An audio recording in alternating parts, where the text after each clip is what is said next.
Key takeaway is there's remarkable innovation in this area, leadership.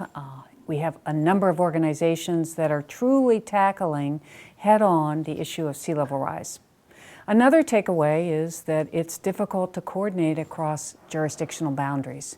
When you have something like 100 cities and municipalities making choices about what their future will look like, coordination is remarkably difficult. A third challenge is making the science actionable. The people on the ground want a number, they want a scenario, they want a choice. And of course the scientists rightfully are filtering through a number of factors to help them decide on what the science is truly revealing.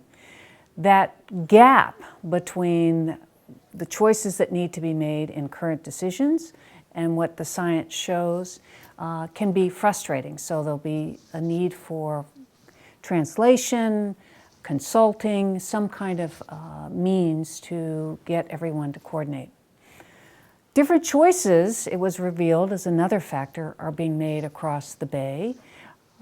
Folks believed, the panelists believed it would work out, but we need to make sure that what one organization or jurisdiction decides to do doesn't hurt another. And the last takeaway, which is a frequent takeaway from these programs, is that we need to include in our planning plans for the disadvantaged, the most vulnerable. Often they are in harm's way already. They are in areas that tend to flood. We need to make sure that they are considered in our plans, that they are part of the planning purpose, and that we consult widely in the community. So we are hearing from all voices about the many challenges posed by sea level rise in the Bay Area. Each of the projects actually was very inspirational. The water utilities, David Bahar has been leading in terms of trying to make sure that utilities across the Bay Area, 11, are doing climate adaptation work. That's fabulous. And then you have the Army Corps of Engineers taking on major projects in the South Bay, working with the communities, trying to make sure that they are sensitive to future projections as well as green infrastructure concerns. You have Francis Weld from the San Francisco Giants developing a 28-acre parcel that is basically landfill, and thinking through the equity issues, thinking through what should we plan for, what level, and how do we make that a community that is really resilient to future sea level rise.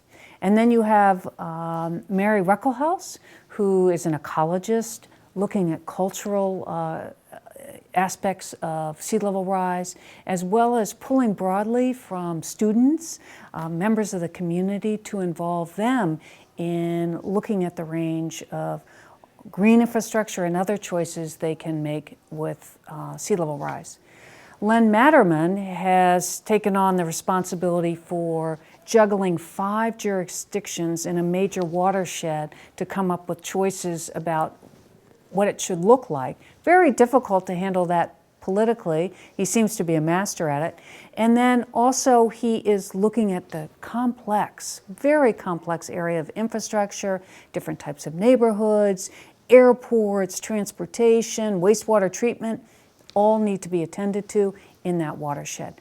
So I found it just inspirational to see each of these leaders stepping out, using their voice to inspire the community to do the right thing in planning for sea level rise.